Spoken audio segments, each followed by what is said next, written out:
I asked how was your dancing today? Different than yesterday?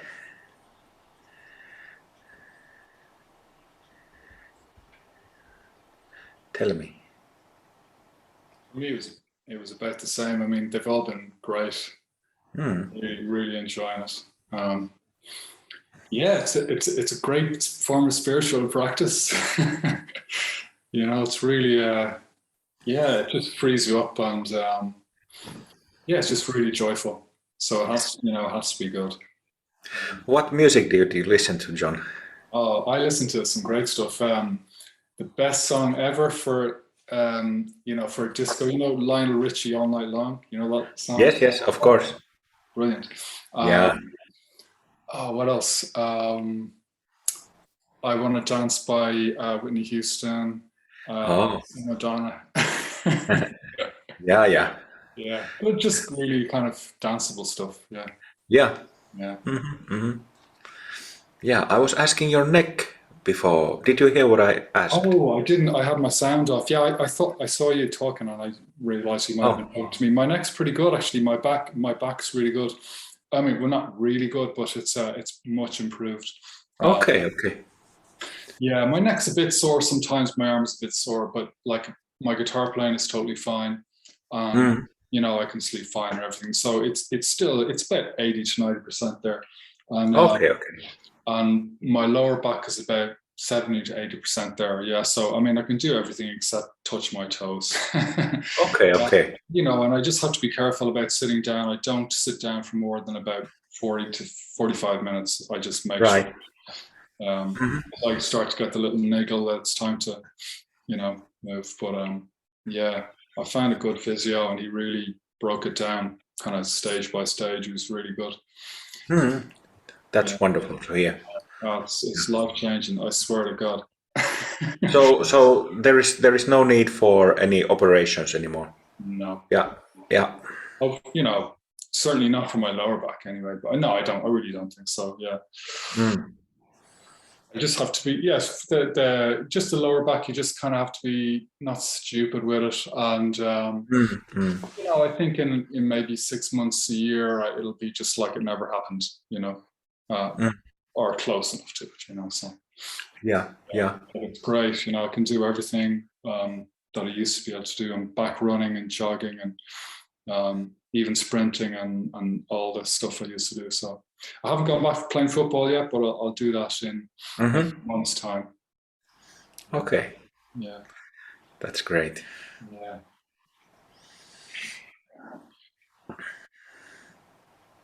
Others, how was dancing today?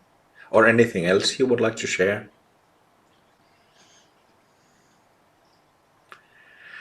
Dancing is okay, but I miss the group. I love to dance with people around, and I miss that.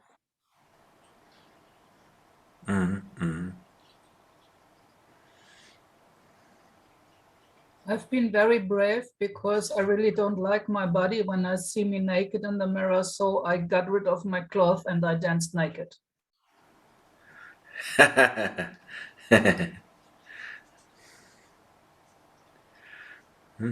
That's interesting. That's interesting.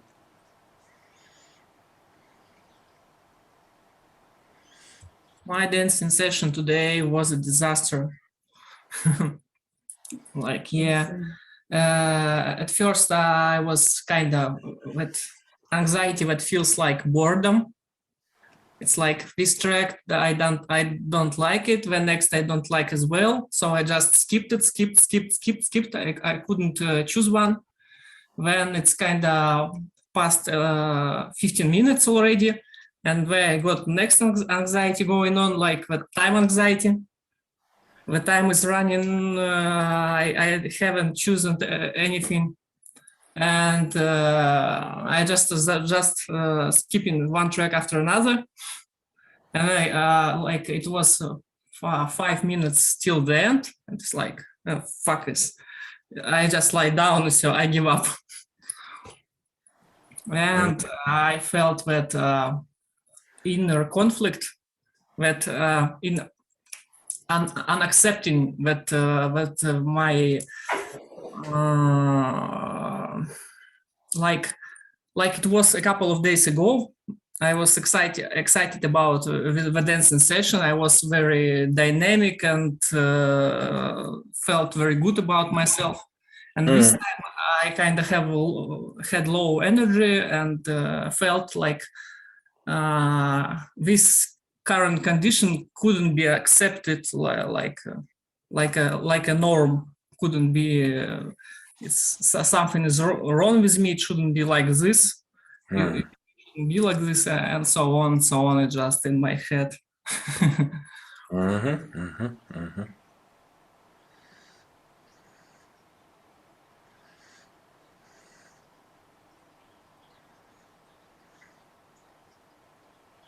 To me, dancing felt more natural today than the days before. It was just like flowing. Yeah, it was quite interesting. So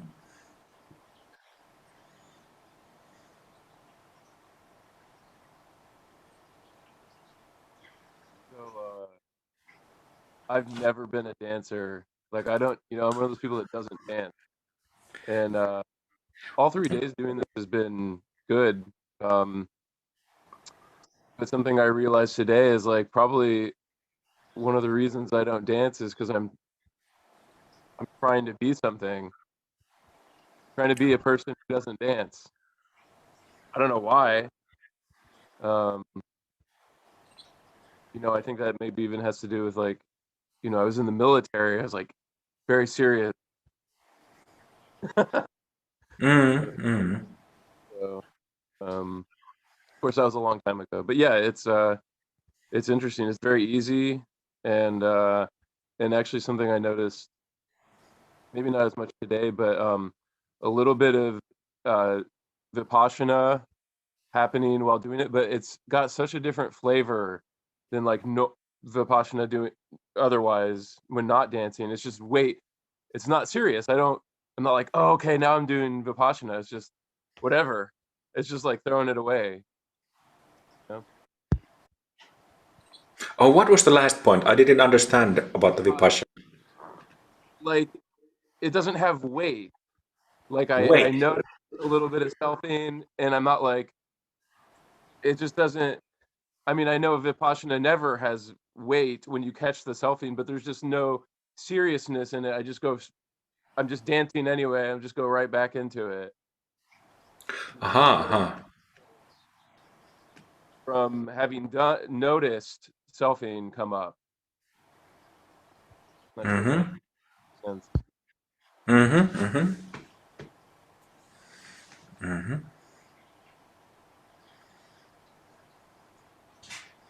All different kinds of experiences. Everybody's doing the same practice, but one is working with this, other one is working with that.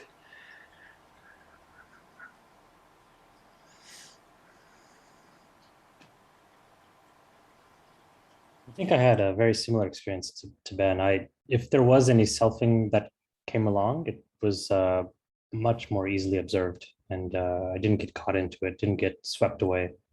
Felt like the body movements was just washing it away, or pushing. Maybe not pushing is the right word, but washing it away. And I've had experience dancing, and I think the first day I had trouble kind of, I want to be in rhythm. I want to, step to a beat. And then I think as yesterday's session and today's session, I had less of an inkling to do that. And it was a little freeing and just kind of felt more like energy release. And it was very liberating in that sense. Yeah, some sense of control getting loose. Very nice.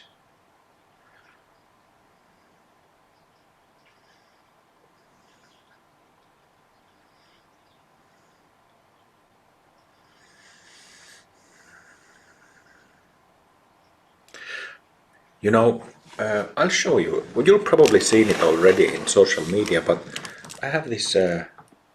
Actually, I'll take the camera so that you can see it better.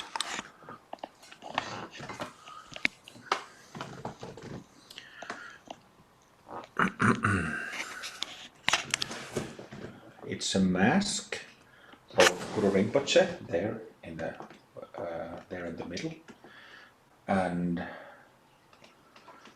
according to his own wishes, I've put what do you call that? Like a Native American headdress, maybe you could call it, made of feathers and decorations. So it's like a kind of a wild version of Guru Rinpoche. You could maybe say that like Guru Rinpoche as a wild shaman. And well, that's something that he's pointed out to me, that there is a lot of power, a lot of healing, a lot of genuineness in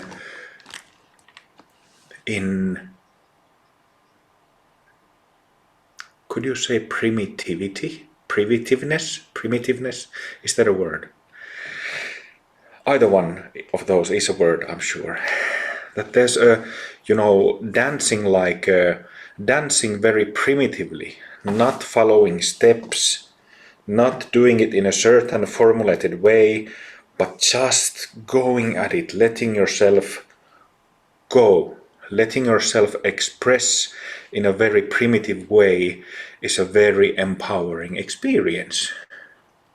In the same way, empowering, like I as a teacher, give you empowerments, like in tantric empowerments, in exactly the same way. Really powerful way to know ourselves, know our delusion, know our true condition, and have those two parts, two modes meet. So back to that, Guru Rinpoche as a Native American shaman, or as a really primitive tantric, really primitive yogi.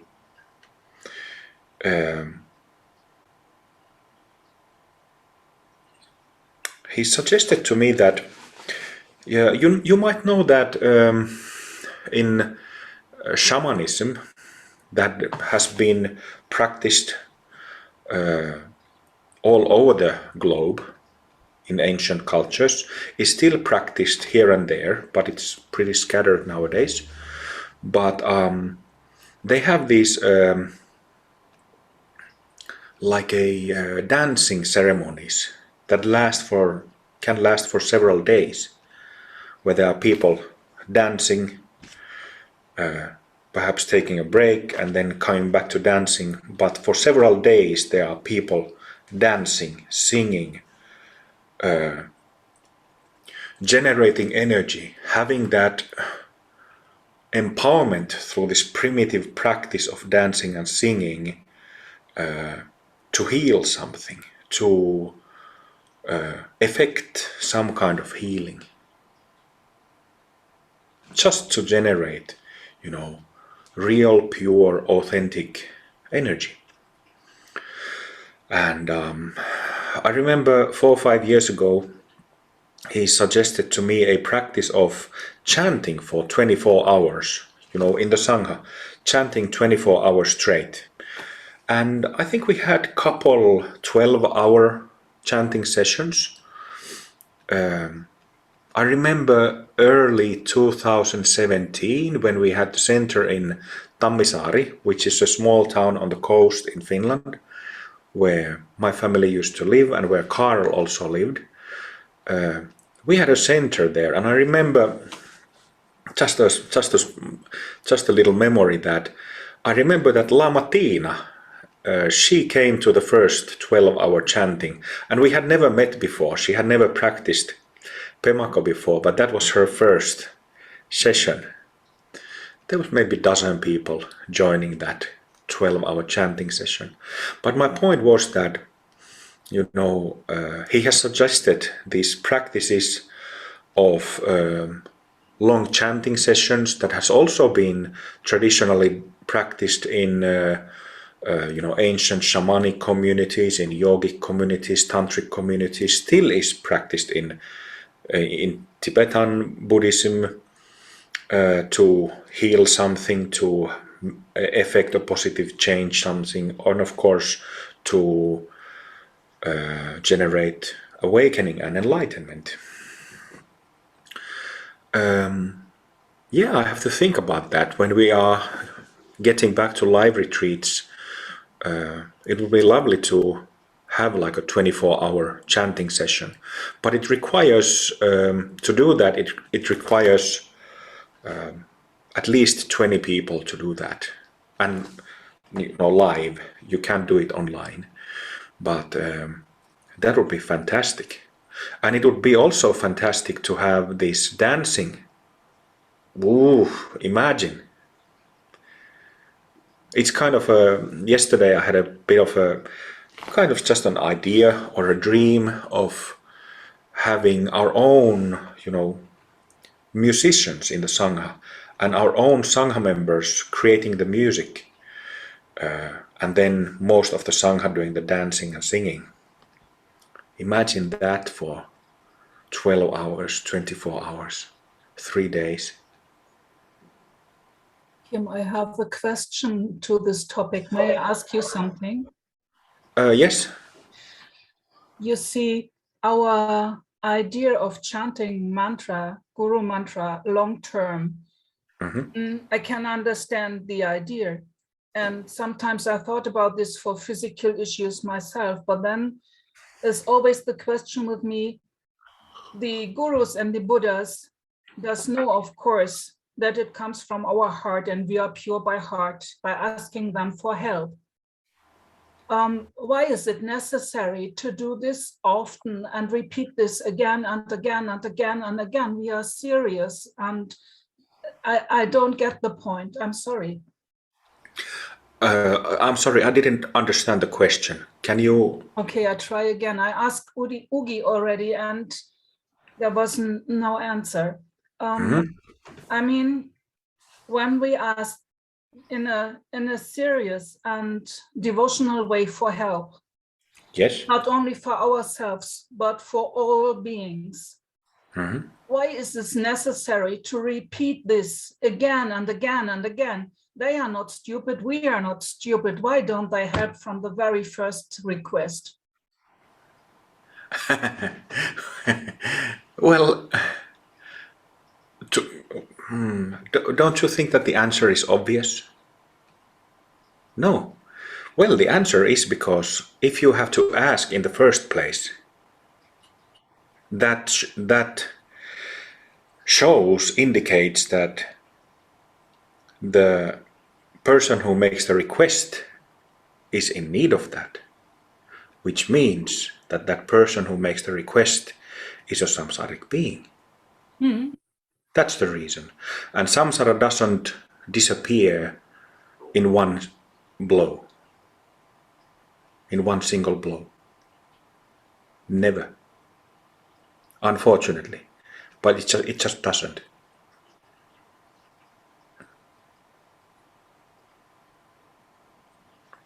So it has to be like a sandpapered, little by little, released little by little.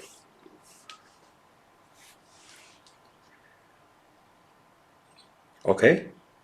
I will try to understand. And just to to come back to those, if you chant for a day, 24 hours, it's physically pretty demanding to do that.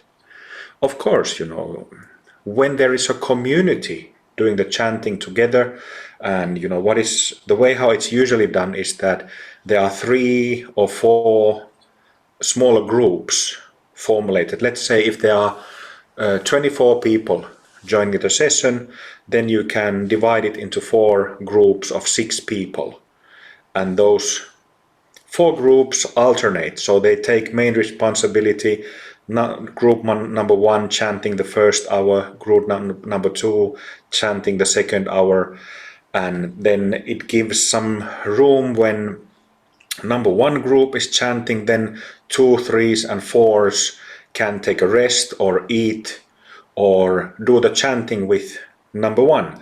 But you see that the responsibility between groups, changes because people need to eat and rest and all that. So, but nevertheless, doing a practice like that for a day or 3 days, it's physically demanding, but it's also extremely powerful and beneficial. Very. Like you can understand that if we do a day-long practice, you get a practice benefit from that day's practice. If you do 3 days of practice, very different effect. If you do week-long practice, again different. But the intensity of the practice, the focus of the practice, the momentum in the practice also is important. So that's why these kind of special rituals, ceremonies, practices are done.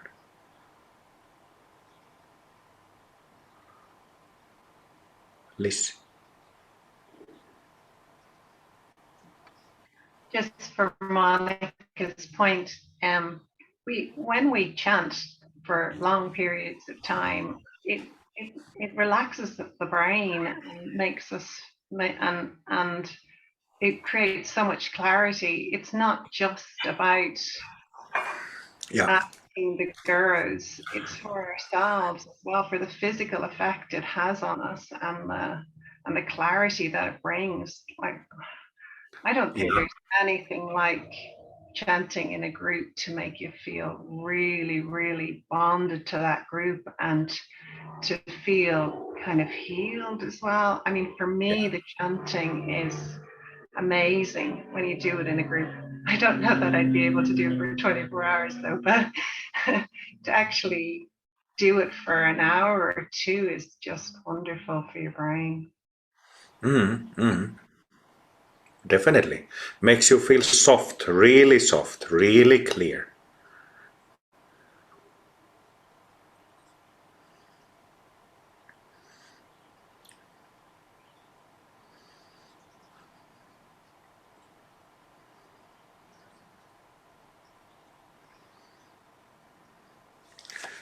Let's do dynamic concentration practice.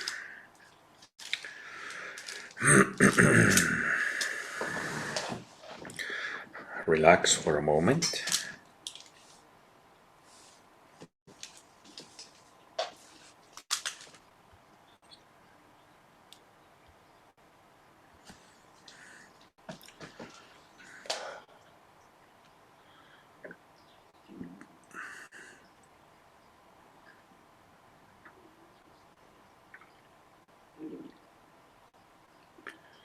Relax from the inside.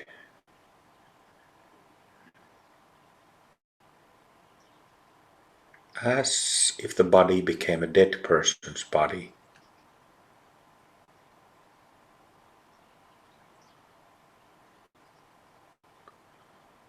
Without a mind to create or to hold tension.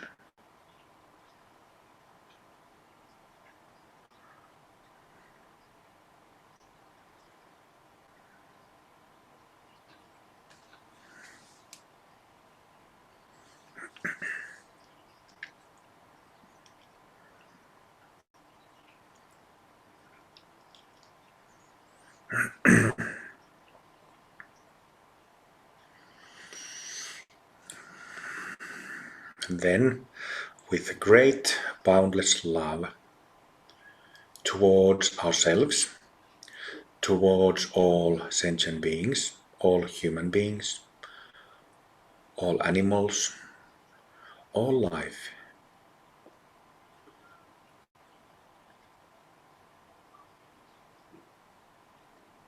may all beings be free, may all beings be truly happy, may all beings be blissful and content. May all beings have health, basic necessities, health, food, and shelter.